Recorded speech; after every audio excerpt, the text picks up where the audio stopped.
வணக்கம், எல்லோரும் எப்படி இருக்கீங்க? இன்றைக்கி நம்மளோட சேனலில் அரைச்சி விட்ட மீன் தலை குழம்பு எப்படி வைக்க போகிறது தாங்க பார்க்க போகிறோம். இது நார்மலாக நம்ம செய்கிற மீன் குழம்பு மாதிரி இல்லாமல் இது ஒரு சூப்பரான டேஸ்ட்டாக இருக்குங்க.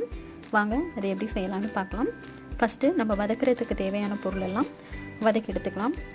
ஒரு பேன் வச்சுக்கோங்க. பேன் நல்லா சூடானதும் அது கூடவே ஆயில் சேர்த்துக்கோங்க. ஆயில் சூடானதும் இது கூடவே வெங்காயம், பூண்டு சேர்த்து வதக்கிக்கோங்க.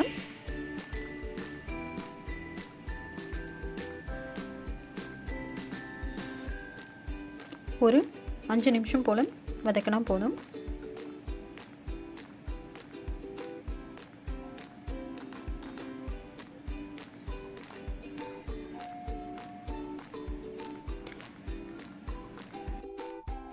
இது கூடவே ஒரு பழுத்த தக்காளி சேர்த்துக்கலாம். கொஞ்சம் கருவேப்பிலை சேர்த்துக்கலாம். இதை நல்லா மசிகிற அளவுக்கு வதக்கி எடுத்துக்கலாம். இப்போது இந்த குழம்புக்கு தேவையான குழம்பு மசாலா தூள் சேர்த்துக்கலாம். லோ ஃப்ளேமில் வச்சு வதக்கிக்கோங்க, இல்லாட்டினா அடி பிடிச்சிடும்.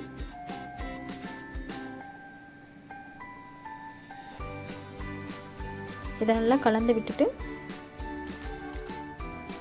பச்சை ஸ்மெல் போனதோடையும் இது கூடவே கொஞ்சமாக துருக்கி வச்சுருக்க தேங்காய் துருவலை சேர்த்துக்கலாம். இதையும் ஒரு 2 நிமிஷம் நல்லா எண்ணெயில் வதக்கி எடுத்துக்கலாம்.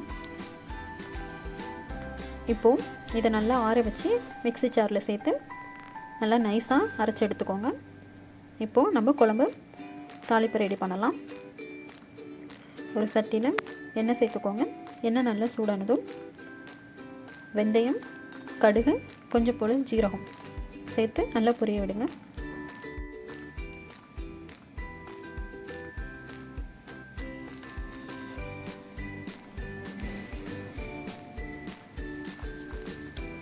இப்போது இது கூடவே நறுக்கி வச்சுருக்க சின்ன வெங்காயம், கருவேப்பிலை, பச்சை மிளகாய் இதெல்லாம் சேர்த்து நல்லா வதக்கிக்கலாம்.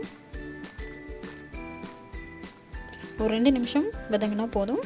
மீன் குழம்புக்கு ரொம்ப வதங்கணும்னு அவசியம் இல்லை. இப்போ இது கூடவே நம்ம நறுக்கி வச்சுருக்க ஒரு பாதி தக்காளி சேர்த்துக்கலாம். இப்போ இது நல்லா வதங்கினதுக்கப்புறம் இது கூடவே ஒரு ஸ்பூன் மிளகாய் தூள் சேர்த்துக்கலாம். இது குழம்புக்கு ஒரு ரெட் கலர் கொடுக்கும். அதுவும் இல்லாமல் என்னோடய குழம்பு தூளில் காரம் இல்லை, அதனால் நான் மிளகாய் தூள் சேர்த்துருக்கேன். உங்களுக்கு வேண்டாம்னா அதை ஸ்கிப் பண்ணிவிடுங்க.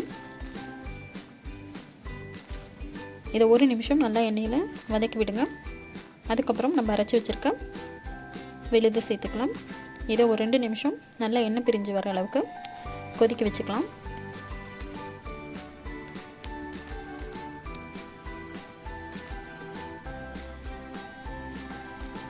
பாருங்கள், இது கொதித்து நல்லா எண்ணெய் பிரிஞ்சு வந்திருக்கும். இந்த ஸ்டேஜில் உங்களுக்கு தேவையான அளவு தண்ணி கூட குறைச்சி ஆட் பண்ணிக்கோங்க.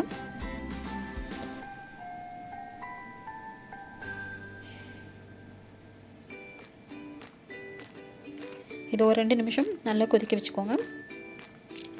நல்லா கொதித்ததுக்கப்புறம் நம்ம ஆல்ரெடி எடுத்து வச்சுருக்க புளி கரைசலையும் மீனையும் இது கூட சேர்த்துக்கலாம். நான் ஆல்ரெடி புளியில் உப்பு சேர்த்து கரைச்சி மீன் அதில் போட்டு வச்சுருக்கேன். அதனால் நான் உப்பு சேர்க்குறது காமிக்கலை. நீங்கள் கிரேவி அரைக்கும் போதே உப்பு சேர்த்துக்கிறதுனா சேர்த்துக்கலாம். இப்போது ஒரு 10 நிமிஷம் நல்லா மீன் ஸ்லோ ஃப்ளேமில் நல்லா கொதிக்கணும்.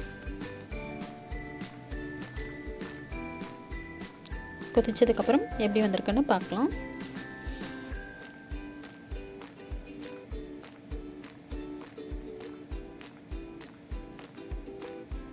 பாருங்கள், சூப்பராக கொதிச்சிடுச்சு.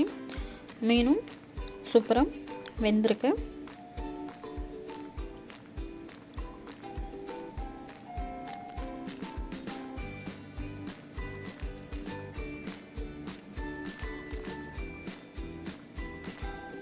நல்ல டேஸ்ட்டுங்க. யூஸ்வலாக வைக்கிற மீன் குழம்பு மாதிரி இல்லாமல் இந்த மாதிரி அரைச்சி செய்யும்போது அது ஒரு நல்ல டேஸ்ட் இருக்குது. இதே மாதிரி நீங்களும் அரைச்சி விட்ட மீன் குழம்பு எப்படி இருக்குன்னு செஞ்சு பாருங்கள். செஞ்சு பார்த்துட்டு கமெண்டில் சொல்லுங்கள். இந்த மாதிரி எத்தனை பேருக்கு மீன் தலை ரொம்ப பிடிக்குங்கிறதையும் கமெண்டில் சொல்லுங்கள். இதே மாதிரி மீண்டும் இன்னொரு வீடியோவில் சந்திக்கலாம். தேங்க்யூ.